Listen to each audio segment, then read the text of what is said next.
Hey everybody, KMO here with another Out of My Head video. And today on Twitter I saw this Zero Hedge piece. Somebody, who knows who, edited the Wikipedia bio today to remove mentions of his connections to Democrats like Bill Clinton while leaving mentions of his connection to Donald Trump. So if you don't know, this is a hedge fund manager who's got $1 bazillion and he likes to pay young women to have sex with him. Sometimes they're under 18. You know, back when I was really into peak oil, I was also listening to Alex Jones. Why? Because peak oil at heart is a conspiracy theory narrative, and it meshes rather well with other conspiracy theory narratives. Boy, that's a tough one to say. Conspiracy theory narrative. How is peak oil a conspiracy theory, you say? It's just geology and it's just common sense. I mean, you've got a finite quantity of oil on Earth, and when you've pumped half of it, production has peaked. You know, it's all downhill from there, and then, you know, the wheels fall off the wagon and everything comes apart, and we're resorting to eating our pets, and, you know, the bar to cannibalism has been lowered. Anyway, the conspiracy theory angle is that the government knows what's coming. They've done the studies. They know what's going to happen when oil production peaks, and it's going to be terrible, and they're not saying anything about it because they're only planning to save themselves. They're not going to save us. They're not going to try to do anything, you know, to help normal, real people. That's the conspiracy part of the peak oil narrative. So anyway, while I was, you know, up to my elbows in peak oil stuff, I had a very long drive to and from work. I had about a 90-minute drive each way. And I listened to a fair amount of Alex Jones. This is back in 2008, 2009. And I remember part of the Alex Jones narrative is that there's this shadowy cabal of world leaders, you know, financial leaders, top political leaders. And particularly on the Democratic side, they were really into pedophilia. They liked to have sex with kids, and that they had their people who supplied them with the youngsters.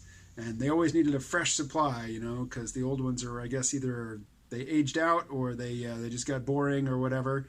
So they're always looking for new young bodies to do their thing with.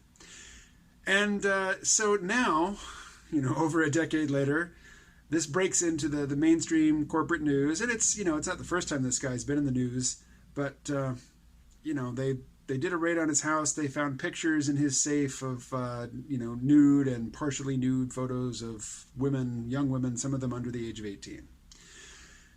So it seems to me that this has validated a little piece of the Alex Jones worldview. Now, the Alex Jones worldview is pretty crazy. I mean, he says that, you know, the top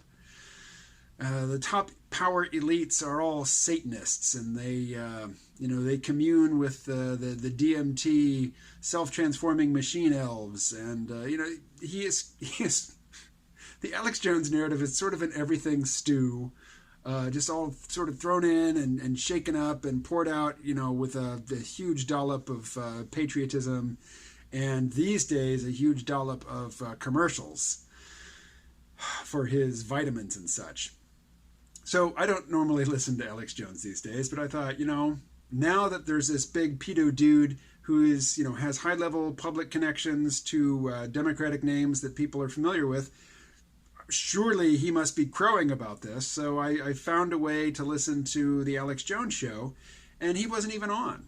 He had some guy I'd never heard of, clearly a black guy who is, you know, condemning the race baiting on the left.